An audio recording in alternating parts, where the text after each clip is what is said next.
Balikan natin sitwasyon ng mga pasahero sa Parañaque Integrated Terminal Exchange kung saan may ilang pasahero na hindi pinasakay dahil sa dami ng bagahe. May unang balita live si Jomer Apresto. Jomer. Igan, good morning. Base sa pinakahuling datos, aabot na sa halos 10,000 pasahero ang naitala ngayong umaga dito sa Parañaque Integrated Terminal Exchange o PITX. Karamihan sa kanila ay maagang uuwi ng mga lalawigan ilang araw bago ang Holy Week.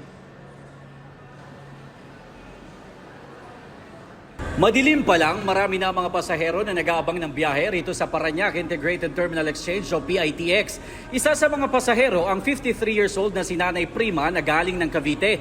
Aniya, kahapon pa sana ng hapon ang biyahe niya pauwi sa Davao pero hindi raw siya pinasakay ng bus. Kahapon sana yung ko alis papuntang Davao mga 2 p.m. Ngayon, hindi ako natuloy kasi nga yung bagahe ko dahil sa bagahe dami. Kaya sabi nila, bukas na lang daw ngayon, mga 9 a.m. Kaya andoon yung bagahe ko. Ang ilan sa mga dala niya, pasabay lang ng kanyang mga katrabaho na hindi uuwi sa kanilang probinsya. Dahil sa pagod, hindi na naiwasan maging emosyonal ni Nanay Prima. Kasi ang hirap dito eh. Ako lang mag-isa, kagabi pa ako dito.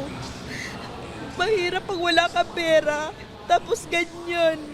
Ikaw lang mag-isa ang bagahe mo, tapos wala pang maawa sa'yo. Sana naman dito sa PITX may maawa sa akin na mamaya makaalis na rin ako. Ang magkakaanak naman na senior citizen na sina Nanay Marieta at Merly, kagabi pa dumating ng PITX, papunta sila sa Occidental Mindoro para bisitahin ang kanilang mga kamag-anak doon. Pero inakala nila na makakasakay agad sila kagabi dahil ganitong oras din naman daw sila umalis noong nakarang taon.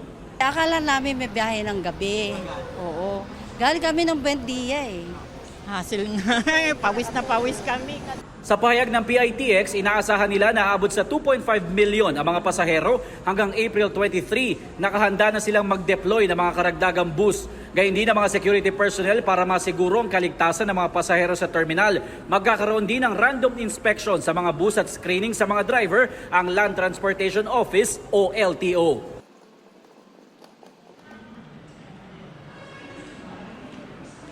Igan, sa ngayon ay wala pa naman na itatalang anumang untoward incident dito sa loob at labas ng terminal. Meron din mga K9 unit na nag-iikot dito para masiguro ang kaligtasan ng mga pasahero. At yan ang unang balita. Ako po si Jomer Apresto para sa GMA Integrated News.